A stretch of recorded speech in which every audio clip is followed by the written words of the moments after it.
So you've decided to go to cosmetology school. Let me tell you 9, count them. No, I can't count. 9, that's 8, 9 things that you should know before going to cosmetology school or beauty school or hair school or whatever you want to call it. And this is coming from a cosmetology instructor. I've been teaching hair for 8 years, doing hair for 10. So I have a little bit of insight into this situation. I have my notes on my iPad. So let's talk about it. The last 2 are probably going to surprise you. And I'm also going to throw in a few tips at the end to kind of help you choose the right cosmetology school for you, because that's important. Let me tell you, that's important. I have a lot to say, apparently, on this subject. Number 1, this is maybe one that you've heard before, maybe not. However, most cosmetology schools are not going to allow you to just sit for no reason. So what that means is if you're working on a perm, they're going to make you stand. If you're working on your mannequin head, they're going to make you stand. There's a lot of reasons for this, but first and foremost, the reason is ergonomics, and that's what's going to be inspected. That's what's going to be expected in a salon as well. So you want to make sure that you're able to adhere to that. Now, keep in mind, there are reasons that we do allow people to sit. Some of that is health reasons, some of that is other reasons, but make sure you keep that in mind. I'm just thinking about it now. They're basically all health reasons why some schools may allow you to sit. However, I'm going to give that the caveat of your haircuts are going to turn out better, because frankly, if you're sitting even in the saddle chairs that they have, actually, I'm getting ahead of myself.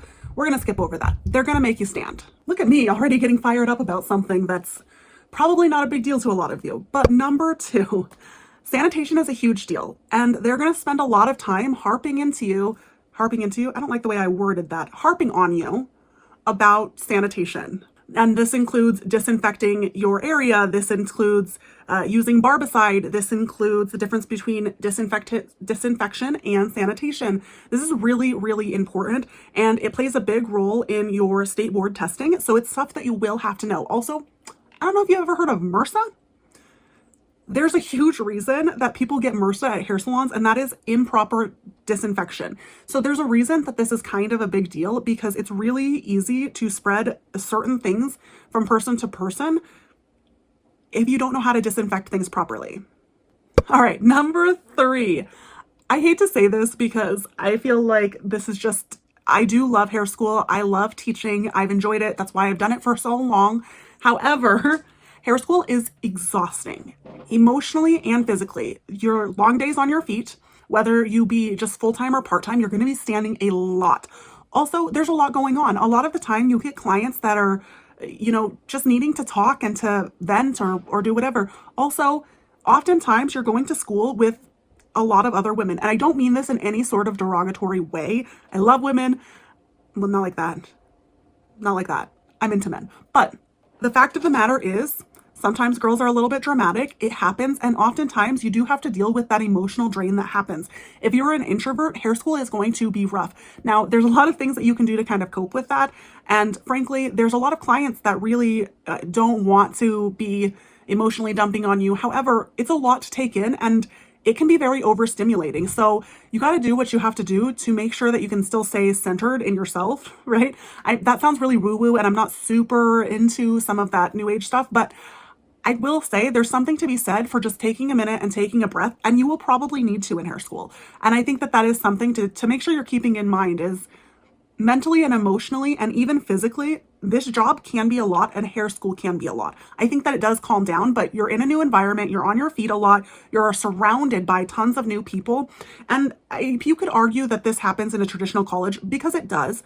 However, there's a difference in the sense that in cosmetology school and hair school, most of the time you are going to have to interact with these people. It's not a choice to not interact. It just isn't. That's part of what hair school is. It is a social program. Okay, so we talked about that piece of number 4 in the last one, but I did include this as its own separate piece. Number 4 is you will be pulled out of your comfort zone. It's impossible not to be, because frankly, you do have to take clients. They're going to be clients that you don't know. They're going to be clients of services that you don't want to do. You're going to be, for lack of a better word, I'm going to say forced, but I mean, obviously you could leave. You don't have to do it. However, you are going to be forced to do a men's haircut. You're going to be forced to do perms. You're going to be forced to take walk-in clients. And that is going to put you out of your comfort zone. There is going to be times that you feel like, oh man, like I've only practiced this service a couple of times. I don't know how I feel about this. First of all, I guarantee it'll happen unless you're the most secure individual on the face of this earth. And frankly, I would actually be more worried about you if you were that secure, because a little bit of caution is good. However, it's going to happen. You're going to be put in those situations. And I'll say this, as an instructor, I've had it happen plenty of times where a student will freak out and try to decline a client, and because they're stressed about the service, or they aren't quite sure what to do. And I hate to break it to you, it is part of the industry. So that is something that you're going to have to get used to, because I guarantee that if you get a walk-in at the salon, you're taking that client, especially if you're trying to pay your bills and make your rent, you're taking that men's haircut whether you want to or not. It's just a fact of the industry. And if you don't want to do those services, you have a couple of options. You can, after you get out of school, you have some options, but you don't have to do those services. You could open your own salon. You could go to a place that doesn't offer those services. I'm saying right now, if you don't want to do cuts and colors, work at a blow dry bar, work at a waxing studio. But in school, it's going to put you out of your comfort zone. And frankly, you will be expected to complete those clients, or a lot of schools will send you home. I've actually worked out 2 different hair schools. Both of them, if you decline a client, you're subject to being sent home. Okay, number 5, you will mess up some hair. And I don't mean this in the way that we want you to mess up anybody's hair. Absolutely, that is never the goal. I never want someone to mess up someone's haircut. However, there's a reason that we practice on mannequins before we practice on a human being. And a lot of that is to try some of those out. And frankly, I would much rather you mess up on a mannequin head or while you're in school where we can kind of teach you to fix it, rather than in the world where you're like, oh man, I just did this, what do I do? It's way better that you take some risks and try something out now where the stakes are a lot lower.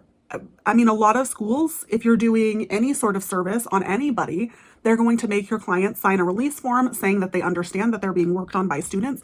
And frankly, you are protected from some of that. Again, don't mess up on purpose. That's never the goal. And I'm not advocating for that ever. I never want you to mess up someone's hair, ever.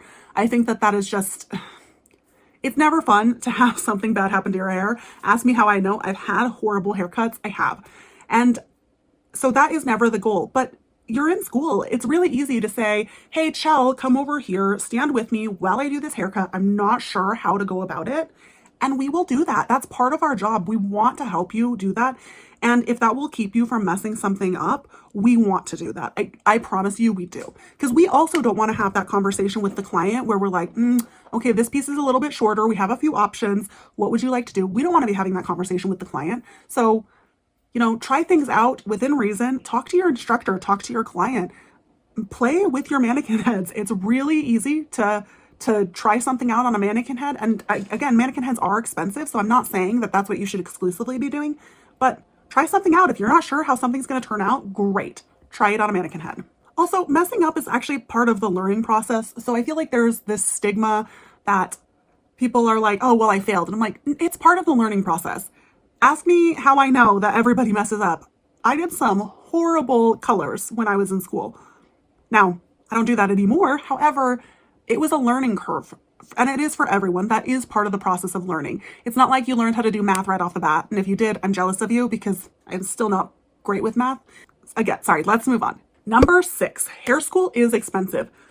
I have seen anywhere from $6,000, to $25,000. It's an expensive program. It's essentially the equivalent of getting a 2-year degree. You're going to spend quite a lot of time and money. And frankly, typically in a hair school kit, you will get things like shears, you'll get a few mannequin heads, you'll get a Marcella curling iron, you'll get a blow dryer, you'll get all of those kinds of things. But I also find that most of the time, if not all the time, there are certain things that students kind of want to upgrade. Those things are like, maybe they want an additional curling iron. Maybe they really like this particular blow dryer. Maybe they want to upgrade their shears. Maybe they want to buy additional mannequin heads. I shouldn't say maybe with that one. That one's pretty common. Most of the time, you're going to have to buy additional mannequin heads. All of those expenses add up, and that is not included in the price. You get an initial basic kit in hair school, and that's typically what you get. And I found even myself, I want to say I bought a blow dryer and a flat iron while I was in school. I want to say that's what I bought when I was in hair school still. And honestly, after I got out of school, I have replaced my clippers, I've replaced my trimmers, I've replaced another blow dryer, I've replaced like my shears. I've replaced tons of things from my kit, and there is a necessity for that. And sometimes in hair school, especially if you're wanting to practice different techniques, it's also necessary to invest in that because, again, you're getting a basic kit. You're getting something that's going to do the job, and potentially you want to progress further in that, or you want to do additional things within that. Also, you have state boards and licensing. Those aren't free either. Typically, state board fees are couple $100, and you're going to have to pay those fees to get licensed. And typically, in order to take state boards, to pay for your actual licensing, that normally costs some money too. So just make sure you're keeping that in mind. I will say some schools help to facilitate some of that and some schools don't. I know in the school that I went to, you had to pay to rent out a state board haircut to take to state boards. It was nice because they did provide it for you, and so you had everything that you would possibly need. But that was in addition to all of the fees for taking the state boards, all of the fees for getting licensed, all of that. The school that I currently work at does things a little bit differently. They will pay for the first state board test that you take. As long as you pass it, it's paid for. But not all schools do that, and it does depend on the school. All right, number 7, you learn more than just hair in cosmetology school, and you don't have a choice. If you want to get your cosmetology license, you will be learning how to do perms. You will be learning how to do haircuts. You will be learning how to do men's cuts. You'll probably be learning how to do nails. There's so many things. And frankly, it's not actually just the cosmetology school that's just, I'm going to make you do this anyways. Most states have requirements on you have to practice these items a certain amount of times. And if you're in cosmetology, it encompasses hair, skin, nails. It just does. That's part of the licensing for cosmetology. So it's unfortunate that if you don't want to learn that, you are going to have to do those services for the time being. It is what it is, because if the school can't certify that you've completed those set number of items, they're not going to give you your license. So the school has to make sure that you're getting done those set number of haircuts, those set number of nails, those set number of blowouts, or whatever the case may be. It does vary a little bit state to state, but that's really important to know. I know sometimes people are like, I don't even want to do this service. I've had students that are like, I just want to do hair. I don't want to do nails. Well, I'm sorry. It is required under state requirements. You do have to finish all of your facials. You do have to finish all of your nails. It just is what it is. And I'm sorry that that's the case. I can't change that, but it is something to be aware of. All right. Number 8. This is one that often surprises people, and that is it takes the time that it takes to get your license. And what I mean by that is cosmetology school is an hour-based program, which means that you will stay that set amount of hours until you have finished all of your hours. End of story, basically. So most schools require anywhere from 1,200, or I say most schools, most states, it depends on the state that you live in, require anywhere from 1,200 to 1,600. So I did 2,000 hours when I went to school. I know Washington State does 1,600. I think Texas does, I don't remember. Idaho does 1,600. North Carolina does 1,200? I don't remember. Regardless, every state has a set amount of hours that you have to do, and you have to complete every single hour. I once, this was fairly recently, there was a student that was graduating. She was super close with her hours, and she ended up being like, hey, I'm actually going to just stay here for an extra 30 minutes to make sure I have all of my hours complete. And her dad looks up and he says, they would actually make you come back if you didn't finish your hours? If you missed 1 hour? Yes, they absolutely would, because the school has to send into the state the hours that you completed. So they will make you come back and finish your hours. If you missed 30 minutes, if you missed 10 minutes, they will make you come back for that and make you finish those hours. So, I mean, I kind of get what people are saying, where it gets to be a lot, or it can be a little bit stressful because it's hard to miss days, because it's going to push back your time. Something that I often tell my students, and I know they hate it. However, something I often say is that if you miss $10 10 minutes every week, you've essentially missed a whole hour of school. It just is what it is. So it adds up really quickly, and that time You have to do it no matter what. You will not graduate unless you complete the hours that the state requires. That always does surprise people, and it doesn't always click in people's head right away unless they know. All right, last but not least is number 9. This one, for some reason, people are always surprised about, but they always get a little bit annoyed about this. Let me explain. So you will be required to do certain chores while you're in cosmetology school. Now, there's a few reasons for this. First, again, it's one of those things that's part of the industry. In a salon, you will have to sweep up hair that you've cut off, right? Otherwise, it will make a mess, right? But it comes down to you have to clean your implements. You have to wash the color bowls. You have to wash the laundry. You have to make sure that your station is disinfected, that your implements are disinfected. There's so much to that. And so we do require it when you're in school. And the reasons why is because, again, it's part of the industry, and this is something that you will be doing in the salon as well. And I know it drives people nuts. I know people don't like it, but you will have to clean your mirrors. You will have to sometimes mop the floor and get the color off of it. You will have to wipe down your salon chair. It is part of doing hair. All right, I feel like I always get really intense when I talk about doing hair and when I teach and things like that. So I am that intense in person. Although I've been told that I come off more intense than I actually am. So I don't know, take that how you will. I do want to give you 3 tips for finding the hair school that's right for you, because I feel like sometimes that can be a little bit tricky. And because hair school isn't like a traditional college, it's still college. However, because it's not a traditional college format, sometimes you don't always know what to look for. So let me just tell you 3 things that you can look for to determine whether or not it might be a good fit. Number 1, if you see a lot of students, if you walk into the school and see a lot of students that are seemingly just standing around, you don't see anybody teaching, they're just kind of chilling on their phones or something, I would run. Personally, I would run, especially if you're looking for a good education. That's never a good sign to see. Because frankly, I know sometimes you feel like, oh man, I just want to sit. I just want to take a minute, take a breath. That's always typically allowed. I say always typically because I would always allow it, but it is probably going to depend on your school a little bit. But that's always going to be allowed. But if you see a group of students that are just actively just on their phones, or if they've just been standing there for a long time, you're probably not going to be paid attention to. And honestly, that also means that the school doesn't prioritize giving people an education. I wish it was something other way. That didn't make sense. That wasn't right.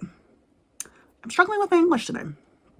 All right, number 2. If an instructor is seemingly unavailable or checked out, and maybe it's like all the instructors that are there, that is a red flag.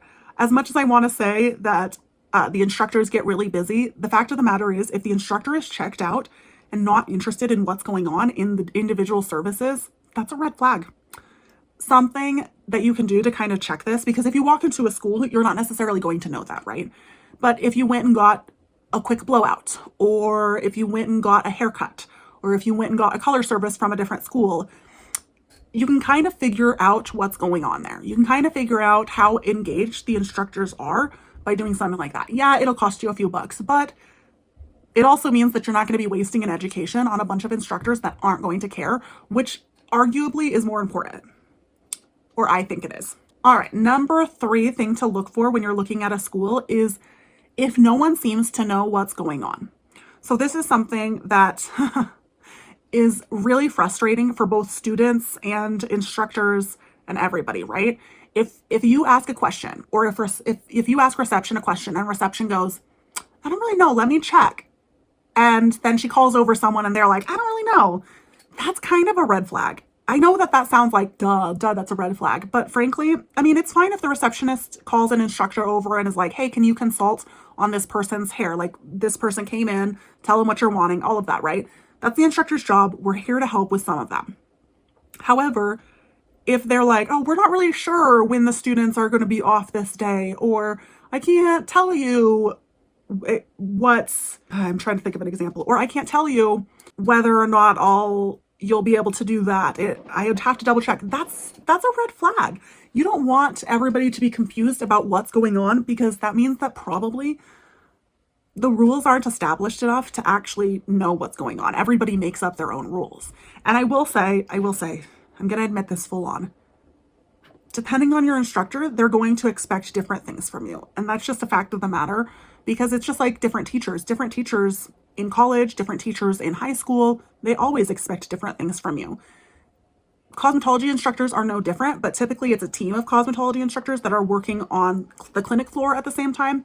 So depending on your instructor, one instructor might make you do something a little bit more in depth than the other. And it's the same thing. It's different teaching styles. So that's not exactly what I mean by nobody knows what's going on, because that will happen. But if no one knows the rules, if no one knows the answer to like these seemingly innocuous questions, that is a red flag. So those are the 3 things that you should look for. I wish you luck in finding a cosmetology school, and I hope you enjoy it as much as I love teaching at a cosmetology school. Good luck. Thanks for watching. Bye.